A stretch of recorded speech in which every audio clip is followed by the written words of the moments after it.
All right, here we go, guys. I cut this one in two to take a restroom break, but we're just going to jump back into round two.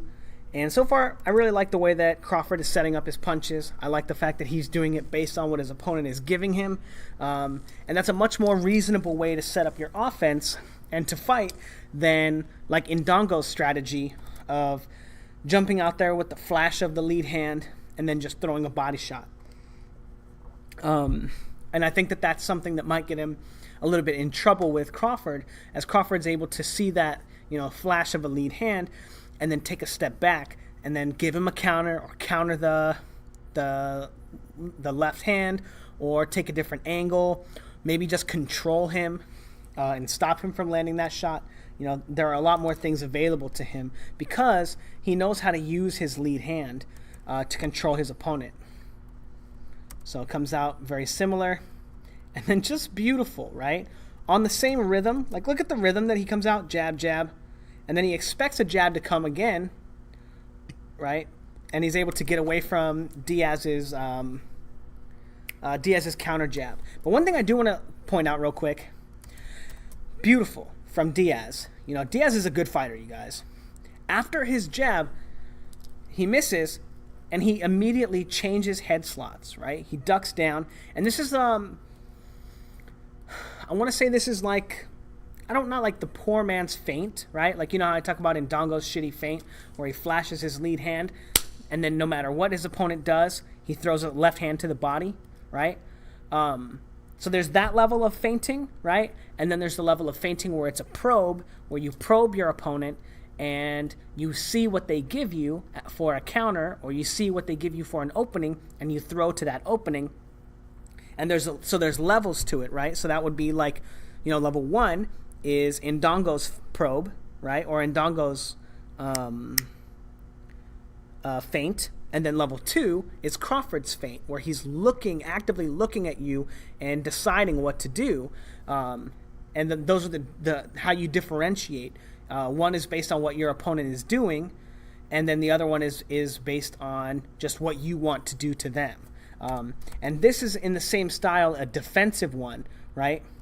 Where it doesn't matter what Crawford was going to do right there. It doesn't matter. He was going to move his head in that direction. So he could have got caught with like an uppercut, or he could have got caught with like a different punch, but he changes head slots and uses that as defense. Now, this is extremely fucking important. Most fighters, they want to watch what they're doing, like especially like new fighters, right? You see somebody throw a punch and then they might miss it and then they just leave their head there. They stay there. They don't take a step back. They don't change angles. And then they get countered, right? But this is beautiful from him. And I think this is like, maybe like actually controlling your opponent with your hands is the level two, right? That's really important. That's what Crawford does in this when he's controlling his opponent's head. Mayweather does it really well. I think that's the highest level, right? But I do want to say that this is more effective of a defensive skill after punching than flashing random crappy feints at your opponent and praying that they react in a way that's going to allow you to mount your offense as a primary offense. This is a more effective defense than that is a more effective offense. But they're in the same vein, right? And no, I don't think that after missing that jab, Diaz was really in a position to control Crawford after he missed it. So he did the next best thing, which is just changing head slots and then taking a step back and getting away. Beautiful boxing, right? He tried to time the jab, he missed, shot the jab in while stepping in, changed head slots and takes a step out. Very coordinated, very talented fighter, and I really appreciate that what he's doing. And if you can't control your opponent, this is what I would suggest doing. Like if you're fighting, if you're sparring, if you're training, and practice it on the heavy bag. That's another thing. Don't just fucking like go into the gym and hit the heavy bag and you hear those loud noises? Damn, I'm such a beast, motherfucker. What's up? That's not how you fight. You always want to be training like you're fighting. But anyway, getting back to the round, not bad. Feints him, steps inside, ducks down, and then is able to take a step back after his jab. Diaz doing some good things. I definitely think that Diaz versus Ricky Burns would be a good fight, unless they've already fought and I just missed it. But I would pick Diaz to beat that fool's ass. Ooh, interesting. Interesting. I wonder if he was... I think he was thinking he was gonna get him with another counter hook. But anyway, probing. And he's able to take a step back and get away from it. I do think he was gonna try to counter that if Diaz followed up with anything, maybe like a roll or whatever. Oh shit! Interesting. Great shot from Diaz. And Diaz is a good fighter, you guys. So, as Crawford is changing angles, he's not the one controlling the distance anymore. And, man, that is a good shot. So, sorry. So, Crawford explodes out of his guard with the jab, and finally, Diaz is able to time it, right? And it's interesting that Crawford chooses this as the opportunity to do it, right?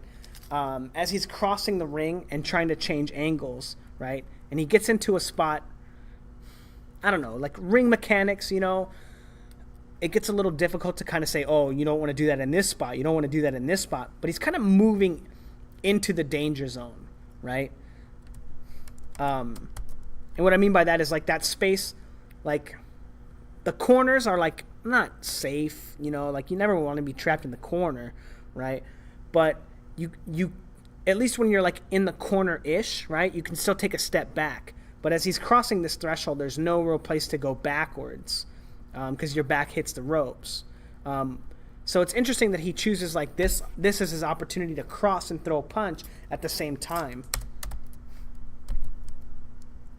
But also very interesting, how long did he, so controlling him with the jab, you know, not even that long goes by that he's not really doing anything with his lead hand, right? And then just kind of explodes out of his guard with that jab.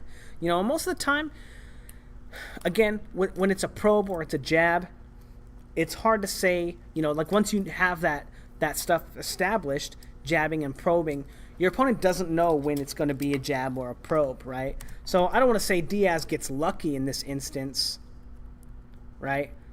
But if it was a probe, he wouldn't have landed that shot. But that's not to say that Crawford necessarily did anything wrong, because it could have just been a probe. He's already established the pattern, right? So sometimes, you know, you're just going to get hit. You know, it's probably better for Crawford in this instance to still have been controlling him with the jab, right? But one thing that he does is he steps with the jab in this instance. And I don't think that it was very clear whether Crawford was stepping with his jabs before, but this one kind of winds up telegraphing the fact that it's a real punch because he steps with it, and then he kind of pays the price. So I don't think that in any of the other instances he's stepped with it, but I'll try to be more mindful of paying attention to it. So far I think that Diaz had been the only one to step with his jabs. But anyway, after getting hit, tries to counter, controls the right arm, and while I'm not a fan, gets his hand up, controls the right arm right there, throws his own shot, eats a faux body shot, and then, while I'm not a fan of him controlling both arms with the right hook, because then with his left hand, because he was open for that left hand right there, for Diaz's left hand, he does do a good job of being able to get out of the way, even after just getting hit with a big shot. Ooh. Interesting. I guess he kind of controls his head and turns him. But good stuff from Crawford regardless. After, lands a good, I guess it's not a good shot. You know, it's kind of behind the head. And then he controls his head, kind of. Almost getting hit with another shot. You know. Interesting stuff. Maybe Crawford's trying to be a little too flashy at the moment.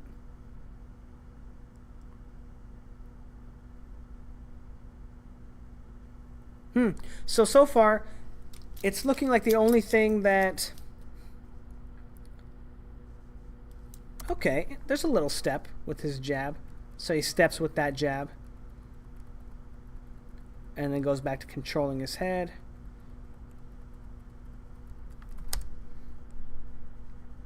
So far, it doesn't look like there's a lot of opportunity for Indongo to take advantage of Crawford, except for his own stepping as well. And I like that a lot better. Going back to the probes. Controls him, gets him to bring his guard up, and lands a great left hand. And then, beautiful after. Boom. After landing that shot, gets his hand on him and then controls him. And for the most part, stops him from being able to land a good counter. Interesting. Ooh. Not a bad little shoulder roll right there. But again, from the outside, exploding into his guard, almost gets him countered. I wonder if Indongo will be able to do anything to combat that. The stepping with the jab. It is interesting that Crawford is starting to step with his jab now. I wonder why that is. Before, he was stepping, but he's stepping around, which is a lot different than just stepping straight into your opponent. Again, nice work. So far, even though he's gotten hit a couple of times, I really like the way that... Oh, man, beautiful. I don't like that he uses both hands to control him right there. But not bad turning away. Controlling him. Look how he gets his hand on his head right there as he turns around. The only reason it doesn't really work right there is because Diaz gets his arm around him so he can't get away. But he still can't land an effective shot himself anyway.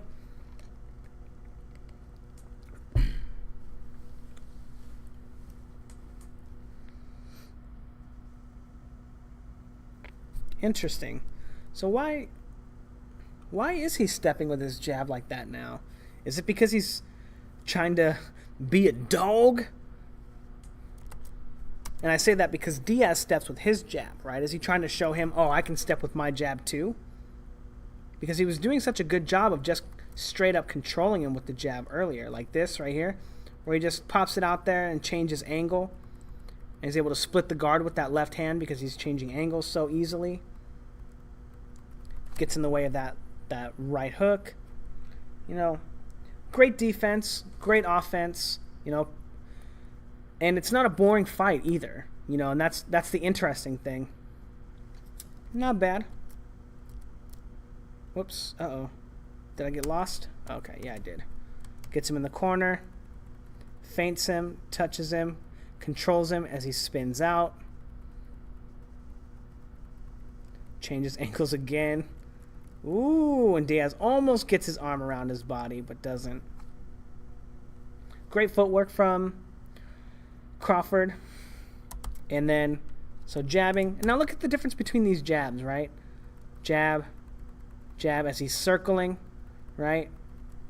And then explodes into his jab and then steps in and steps out. You know, another opportunity for Diaz to counter him. Now, I'm not sure why Crawford is using that jab now. Again, like these jabs, right? Just touching him, taking a step back, waiting for a counter.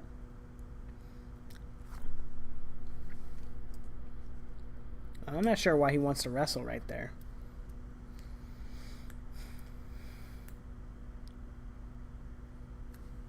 Ooh.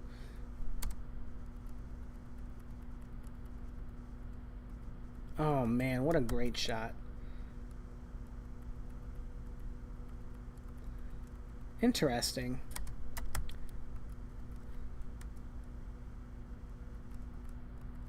I wonder what made him see that was going to happen.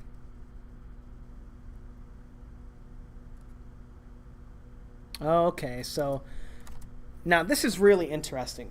So this is exactly what's going to cause Julius Indongo a ton of fucking problems.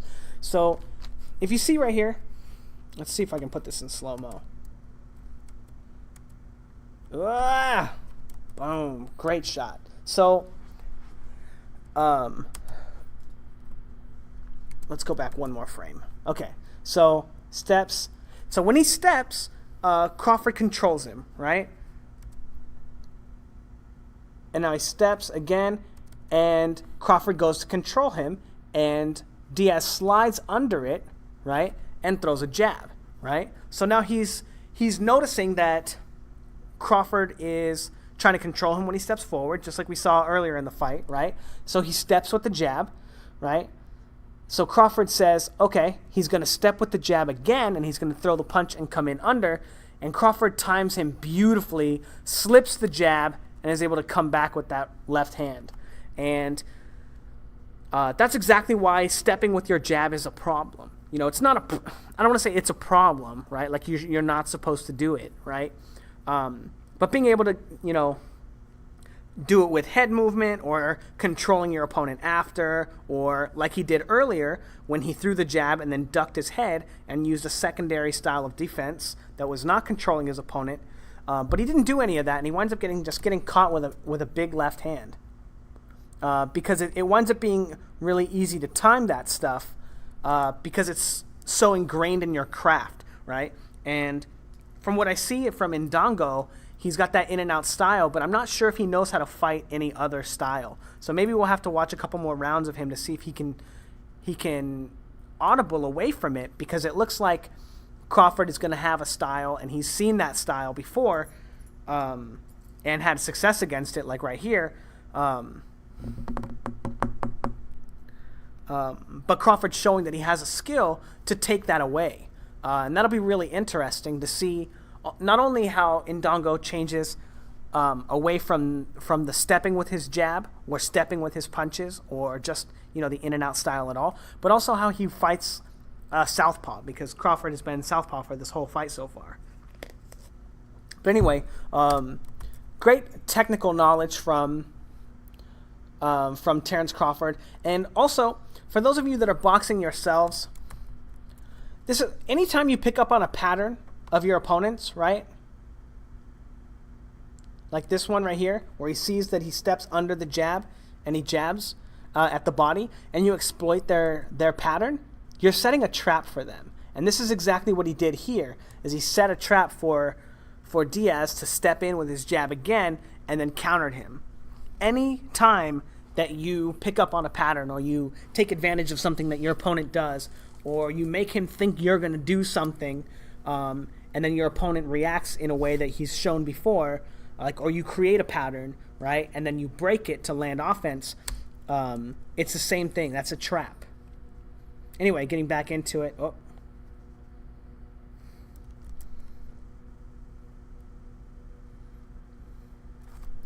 But so far, Crawford looking, you know, pretty invincible against Diaz. You know, some complacency. Again, beautiful, right? Goes, even when he gets out of position, right? Controls him, and then Diaz, rather than committing to a shot, kind of rolls inside, and Crawford misses his opportunity to land offense. Crawford just says, okay, I got to duck down, get under what could be a shot, right? And then controls him, right? Smothers his work and just gets inside and stops him from being able to land any offense. It's not pretty, right? Nobody wants to see them fucking hug and shit, right? And then while he's pushing off, controls his head and gets his guard up. Beautiful. But it's not pretty, right? It's not what you want to see. But, whoa! Come on, Crawford. I'm like saying all these good things about you. Stop getting hit in the face, man. Oh, so, real quick. Shoots the jab out there, and then doesn't control Diaz and winds up eating a counter, right? Another reason why this happens is he leaves both of his hands out there, right? He's not controlling him with one hand and then keeping his guard up with the other, right? Which is what you want to do, but he allows both hands to be extended and makes a mistake in this instance. Oh, that's interesting. Diaz also does land another body shot here. So, maybe? I'm not sure. What the fuck does Diaz do right here? So he gets under the jab, times it perfectly. And now let's see. He just times that really well. You know, Diaz is no slouch, you know. I know that at the end of the fight, you know, Diaz is like flat on his face, you know. Maybe they stop it in between rounds. I'm not sure. But it ends with Crawford beating the shit out of him eventually. But Diaz is no slouch. Diaz is a very good fighter, you guys. Way better than Ricky Burns.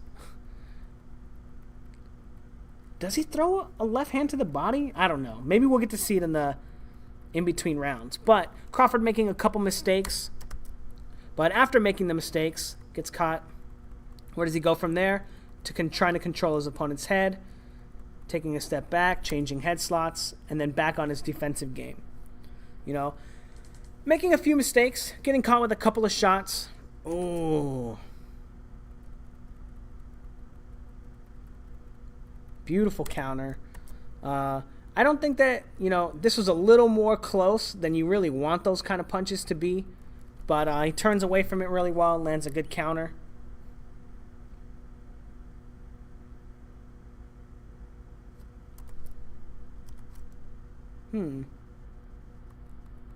Opens up with the right hand or the lead left hand instead. Very interesting. Does he shift forward when he does that too? Yeah, a little bit. And that's beautiful, by the way. If you don't know, you throw that hand and then you use the momentum that you've got to change hip slots, right? And then you kind of walk forward and it changes the angle on your next hook, and he's able to split the guard with it. I think it lands to the body though. No, it hits him in the face. Yeah, it splits the guard with it, and he's able to do that because he changes angles. So far, Crawford's showing that he does make some mistakes sometimes, but for the most part, he's setting his punches up really well. His defense is pretty good. You know, he does get caught cleanly with a couple of shots, but for the most part, he's controlling his opponent very well. And it looks like he knows how to fight the in and out style already. He's comfortable fighting, and he's using all these techniques, left-handed versus left-handed, which is super rare. You know, that somebody's able to use these kind of skills and techniques in a conventional sense, right? So if he was fighting, you know, Keith Thurman, he'd be able to do this kind of stuff to Keith Thurman, right? Use these kind of skills, and man, that's so interesting.